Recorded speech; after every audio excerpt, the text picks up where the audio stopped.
Hello hi ଆଉ ଏକ new ବ୍ଲଗକୁ ସ୍ୱାଗତ ଜଣାଉଛି ସାଙ୍ଗମାନେ। ଆଜି ଶେଷ ଦିନ ରଜ। ଆଉ ଆପଣମାନେ କେମିତି ଆପଣଙ୍କ ଏରିଆରେ ରଜ ପାଳୁଛନ୍ତି ସେଟା ନିହାତି ବିକୁ ସୁଖେ ଲାଇଫଷ୍ଟାଇଲ୍ ଚ୍ୟାନେଲ୍ କମେଣ୍ଟ ମାଧ୍ୟମରେ ଜଣାଇବେ। ଆଉ ରଜକୁ ନିହାତି ସାଙ୍ଗମାନେ କ'ଣ ଟିକେ ନହେଲେ ଭଲ ଲାଗିବନି, ପାନ, ରଜ ପାନ। ମୁଁ ବି ରଜ ପାନ ଧରିକି ଆସିଛି, ଆପଣମାନେ ବି ଖଣ୍ଡେ ଖଣ୍ଡେ ଖାଆନ୍ତୁ। ଆଜି ଲାଷ୍ଟ ରଜ ଏଇ ସାଙ୍ଗମାନେ ରଜପାନ।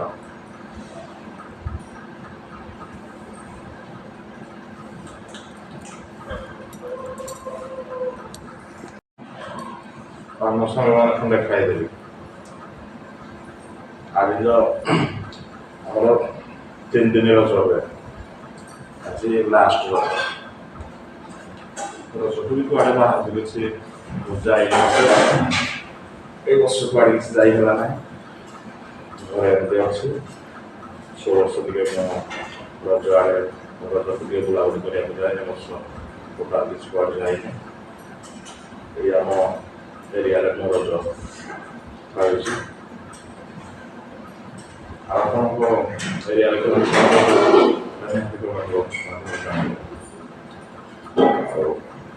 ଖରା ତ ସାଙ୍ଗମାନେ ପ୍ରବଳ ହେଉଛି, କୁଆଡ଼ୁ କିଛି ବାହାରିବାକୁ ବି କିଛି ମନ କରୁନି। ସାଙ୍ଗମାନେ ରଜ ପାଇଁ ତ ଆମର ଚିକେନ ପ୍ରସ୍ତୁତି ଚାଲିଛି। ସୁପ୍ରିୟା ଆମର ଚିକେନ ତିଆରି କରୁଛନ୍ତି। କ'ଣ କ'ଣ ପଡ଼ିଛି ସବୁ? ତେଲ, କଲର ପାଇଁ ଚିନି, ଉପରେ ଗରମ ମସଲା, ଗୋଟା ଗରମ ମସଲା, ଗୁଜୁରାତି। ଆଜି ଲାଷ୍ଟ ରଜ, ଚିକେନ କଷା ହେଉଛି ଆମ ଘରେ ପ୍ରସ୍ତୁତି। ଗୁଜୁରାତି, ତେଜପତ୍ର, ଡାଲଚିନି, ତାପରେ ପିଆଜ ପଡ଼ିଛି ଆଉ। ଚିକେନ କଷା ଆଉ କ'ଣ କରାହେଇଛି? ପିଠା ଆଉ ମଟର ଆଳୁ ଘୁଗୁନି। ମଟର ଆଳୁ ଘୁଗୁନି ଆଉ ଚିକେନ କଷା ହେଇଗଲାଣି ବୋଧେ।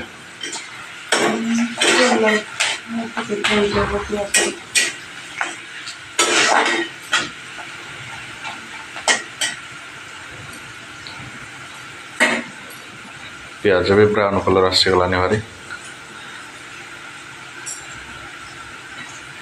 ଟମାଟୋ ପଡ଼ିବ।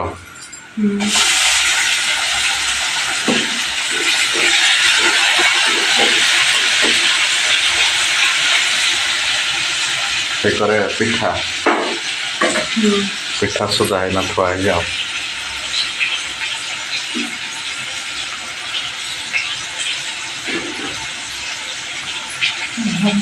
ପିଠା ସଜା ହେଇନା ଥୁଆ ହେଇଛି।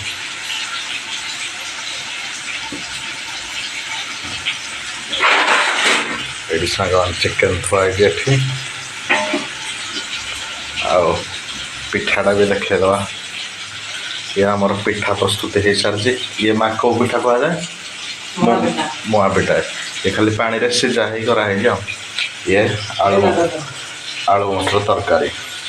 ଇଏ ବିନା ତେଲରେ ମୁଆଁ ପିଠା। ଆଜି ଲାଷ୍ଟ ରଜ ପାଇଁ ଏଗୁଡ଼ାକ ପ୍ରସ୍ତୁତି ଆମ ଘରେ ଚାଲିଛି।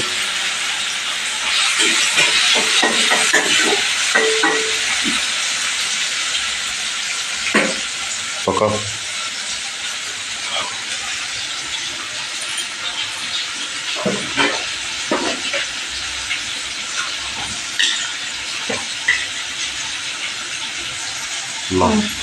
ଲଙ୍କା କାଶ୍ମୀରୀ ଲଙ୍କା ଗୁଣ୍ଡ।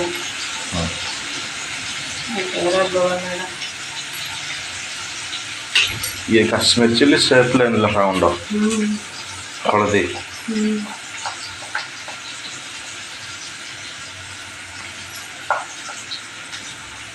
ହଁ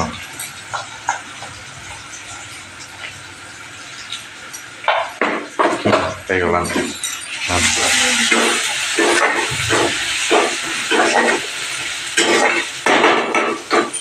କଲର୍ ବି ଭଲ ଆସିଛି ଆଉ।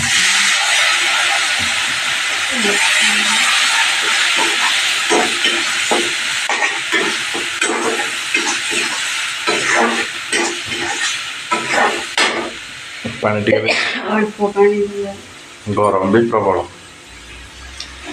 ଗରମ ହେଲେ ତମ ଖାଇବା ଛାଡ଼ିଦେବ, ଗରମ ହେଲେ ବି କରିବାକୁ ଆଣ ଟ୍ୟାପରେ ପାଣି। ହଁ ସେତିକି ହେଇଯିବ। ହଁ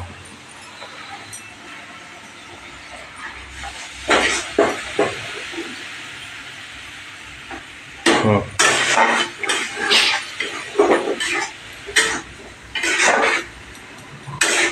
ଚିକେନ୍ ପାଖାପାଖି ଆସିଛି ଭାରି 700 ପ୍ଲସ୍ 700 ଗ୍ରାମ ପ୍ଲସ୍ ଆସିଛି ଭାରି।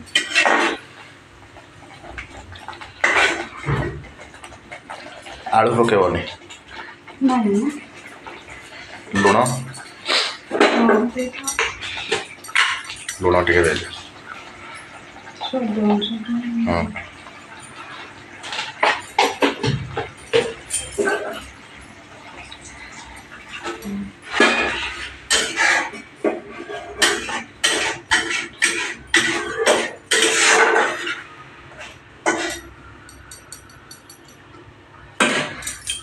ହଳଦୀରେ ସରି ଯାଇଥିବ।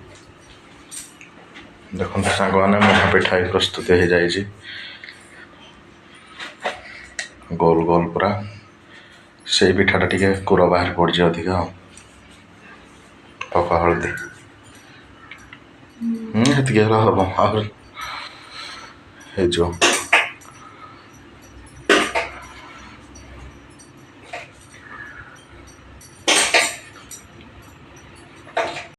ମସଲାର ଯେଉଁ ତେଲ ଛାଡ଼ି ସାରିଲାନି ଚିକେନ୍ ପକାଇ ଦିଆ হবে। ଚିକେନ୍ ପଡ଼ିଗଲା ସାଙ୍ଗମାନେ ଏବେ ଆମର।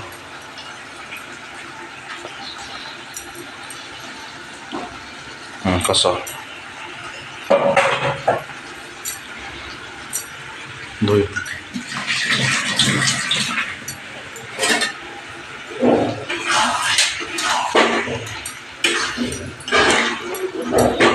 ଚିକେନ୍ ପୁରା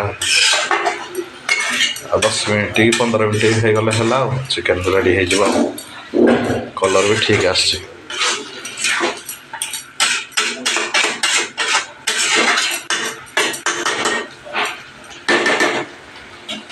ଚିକେନ୍ ସାଙ୍ଗମାନେ ପୁରା ରେଡ଼ି। ଆଉ 10 ମିନିଟ୍ ହେଲେ ଚିକେନ୍କୁ ଓହ୍ଲେଇ ଦିଆଯିବ।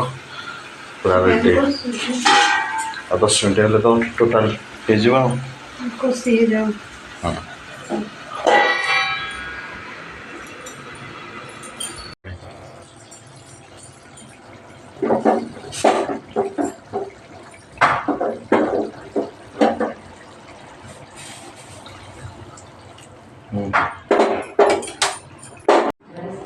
ଫାଇନାଲି ସାଙ୍ଗମାନେ ଚିକେନ୍ ପୁରା ରେଡ଼ି। କେମିତି ବି କଲର୍ ହେଇଛି ଆପଣମାନେ କମେଣ୍ଟ ମାଧ୍ୟମରେ ଜଣାବେ। ଭଲ କଲର୍ ହେଇଛି କି ଖରାପ କଲର୍ ହେଇଛି। ରହୁଛି। ଭଲ ଲାଗିଲେ ଲାଇକ୍ ସେୟାର ଆଣ୍ଡ ସବସ୍କ୍ରାଇବ୍ ଗୋଟେ ମନେକି କରିଦେବେ। ରହୁଛି ବାଏ।